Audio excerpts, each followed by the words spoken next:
Assalamualaikum warahmatullahi wabarakatuh. Alhamdulillahirabbil alamin. Wassalatu wassalamu ala asyrafil anbiya'i wal mursalin sayyidina wa maulana Muhammadin wa ala alihi wa sahbihi ajma'in. Amma ba'du. Yang terhormat Romo Kiai Haji Muhammad Idris Jamaluddin serta Ibu Nyai Hajah Muhammad Falasifah selaku pengasuh Pondok Pesantren Al-Muhibbin Putri. Yang terhormat Al-Mustahik Ustadz Ahmad Nidhomi, yang terhormat Bapak Dr. Hanifuddin Mahdum dan Ibu Dr. Khairatul Idawati selaku pencetus pasti aksi literasi, dan yang saya sayangi kedua orang tua saya yang selalu mensupport saya, dan teman-teman sekalian yang berbahagia. Di sini saya Husnul Khotimah dari kelas 6 Madrasah Diniyah Al-Muhibbin Putri akan menjelaskan tentang haramnya khamr dan judi. Yang pertama yakni asbabun nuzul atau sebab turunnya ayat. Imam Ahmad, Abu Dawud, Tirmidzi meriwayatkan dari Umar bin Khattab. Beliau berdoa, "Ya Allah, jelaskanlah kepada kami tentang hukum khamr dengan sejelas-jelasnya, karena ia dapat membinasakan harta dan merusak akal." Kemudian turunlah surah An-Nisa ayat 43 yang artinya berbunyi seperti ini. Mereka hartanya kepadamu tentang khamr, mereka bertanya kepadamu tentang khamr dan judi. Kemudian ayat tersebut kemudian Umar bin Khattab dipanggil dan dibacakan ayat tersebut. Kemudian Umar bin Khattab tanya lagi, "Ya Allah, jelaskanlah kepada kami tentang khamr dengan keterangan yang jelas."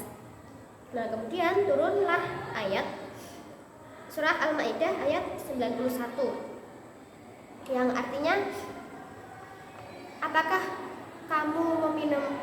kamu tidak ingin berhenti? Kemudian Umar menjawab, kami berhenti. Nah, yang kedua yakni Imam Jarir atau Bari. Beliau ini adalah ulama terkenal ahli tafsir, meriwayatkan dari Imam Ibnu Abbas. Nah, ini ia berkisah dengan cara yang lebih baik dalam surah Al-An'am ayat 152, dan artinya, dan ayat sesungguhnya orang-orang yang mengasuh anak yatim secara zalim dan memakan hartanya, itu ia sebenarnya seperti memakan api sepenuh perutnya, dan ia akan bertempat di neraka atau api yang menyala-nyala. Nah, kemudian di situ terdapat kisah pengasuh anak yatim yang memisahkan makanannya dengan makanan asuhannya atau anak yatim tersebut. Nah, kemudian terjadilah penyediaan yang banyak dan akhirnya membusuk, dan itu dapat mempersulitnya. Kemudian dia bertanya kepada Rasulullah. Kemudian Rasulullah menjawab, dan turunlah ayat, dan mereka bertanya kepadamu tentang anak yatim. Katakanlah bahwa mengurus anak yatim atau mengurus urusan mereka secara patut adalah baik, dan bergaulah dengan mereka karena mereka adalah saudaramu. Itu terdapat dalam Quran surat Al-Baqarah ayat 220.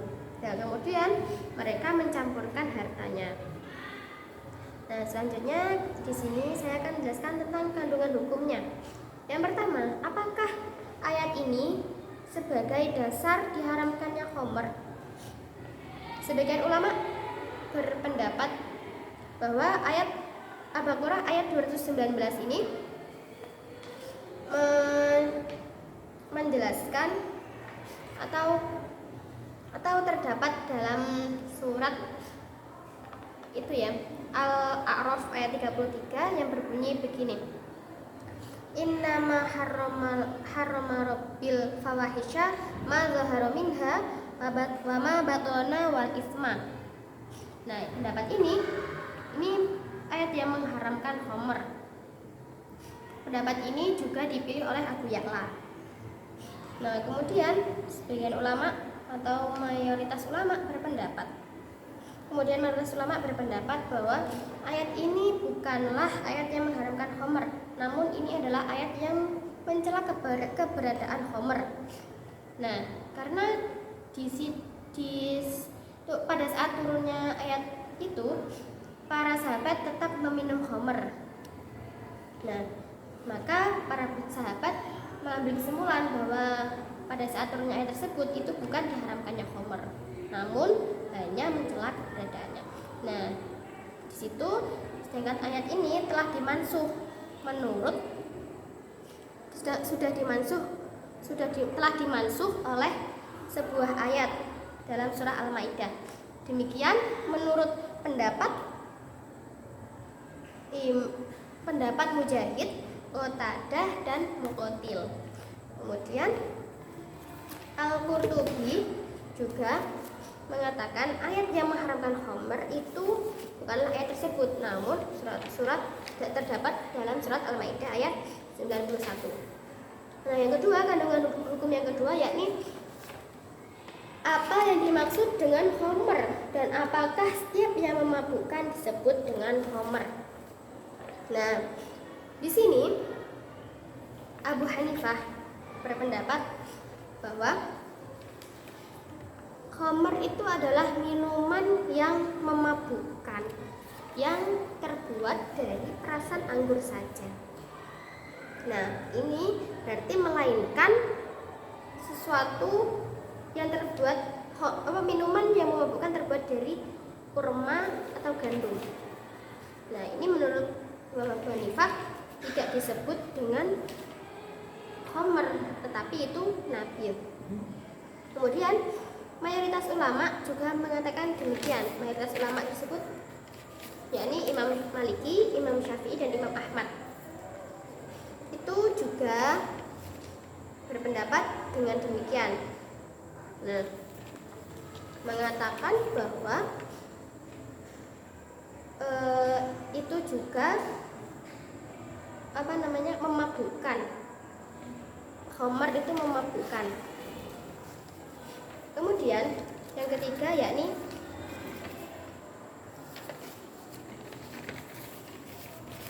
begini. Nah, alasan kenapa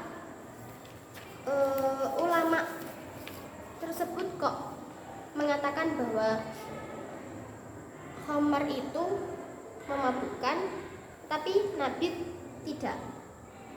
Nabid tidak termasuk khamr maksudnya. Nah, itu terdapat dalam syair yang dibuat oleh Abu Aswad Ad-Du'ali yang berbunyi seperti ini.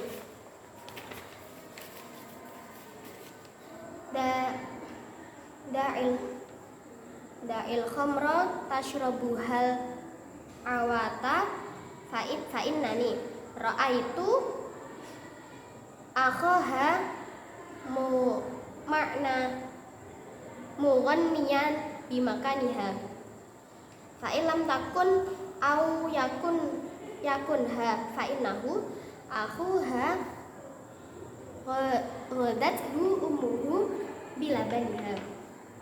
Nah, itu alasan mereka kenapa mengatakan kalau yang khamr itu yang anggur perasan, nabid bukan termasuk khamr. Yang ketiga, apa saja jenis perjudian yang diharamkan? Nah, di sini terdapat dalam firman Allah yang berbunyi seperti ini dalam surat Al-Baqarah ya. Dalam surat Al-Baqarah berbunyi, katakanlah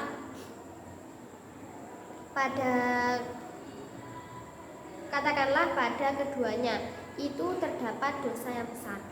Nah, ini mengharamkan judi. Nah, kemudian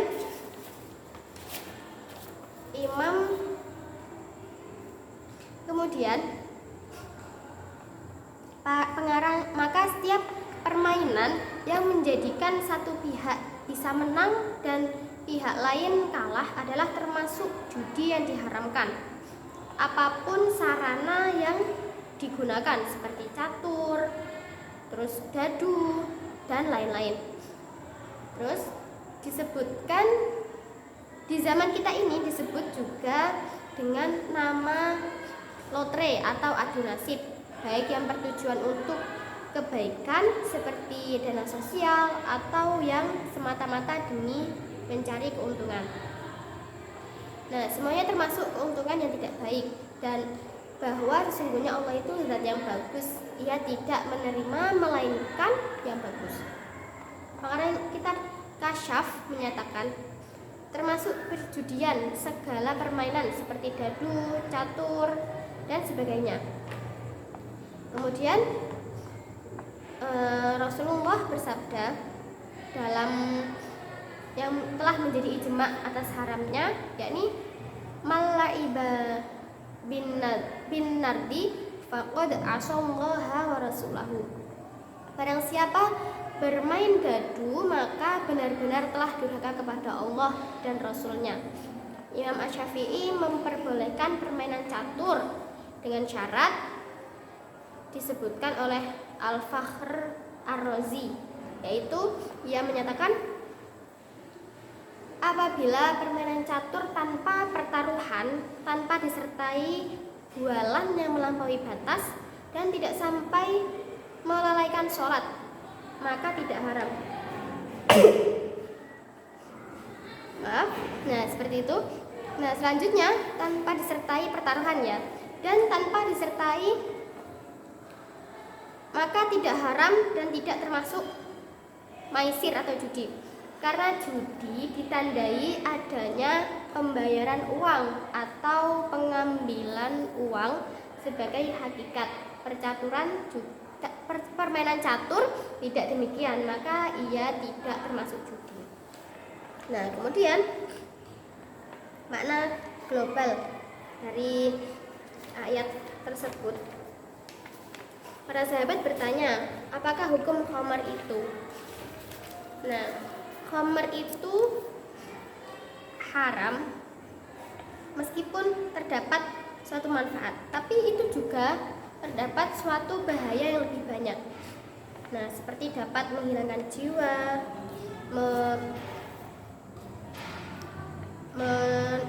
merusak organ tubuh, menghilangkan akal, dan dapat mengakibatkan kematian juga. Dan itu akan dilaknat oleh Allah. Yang kedua, yakni Nabi itu, para sahabat bertanya, apakah sebaiknya kita menjauhi anak yatim atau berinteraksi dengannya? Kemudian Allah menjawab dalam surat Al-Baqarah tadi, sebaiknya merawat atau mengurus anak yatim itu mengupayakan atau lebih baik atau baik, perbuatan yang baik jika dengan cara yang baik. Nah, kemudian hikmah tasyri'. Allah mengharamkan perjudian dan meminum khamr karena dapat membahayakan kesehatan, dapat mengganggu jiwa, badan, dan akalnya. Rasul pun juga demikian, sudah menjelaskan secara jelas bahwa perbuatan tersebut dapat menimbulkan keburukan dan kemaksiatan. Nah, bahayanya judi itu dapat membuat orang, menimbulkan amarah seseorang yang kemudian akan melupakan Allah dan meninggalkan sholat. Juga akan menghambur-hamburkan hartanya, timbullah pertikaian atau permusuhan antara sesama, dan bahkan dapat merusak rumah tangga. Tidak sedikit ya zaman sekarang itu orang-orang yang sampai melakukan perceraian sebab karena perjudian, karena dia telah bangkrut, telah tidak ada harta lagi untuk menghidupi keluarganya. Kemudian hikmah tasyri'. Kemudian tarjih, mayoritas ulama berpendapat khamr dan judi itu haram. Nah, kemudian di sini saya akan mengakhiri penjelasan saya. Apabila ada keterangan yang kurang jelas atau tidak memahamkan, saya mohon maaf yang sebesar-besarnya. Wassalamualaikum warahmatullahi wabarakatuh.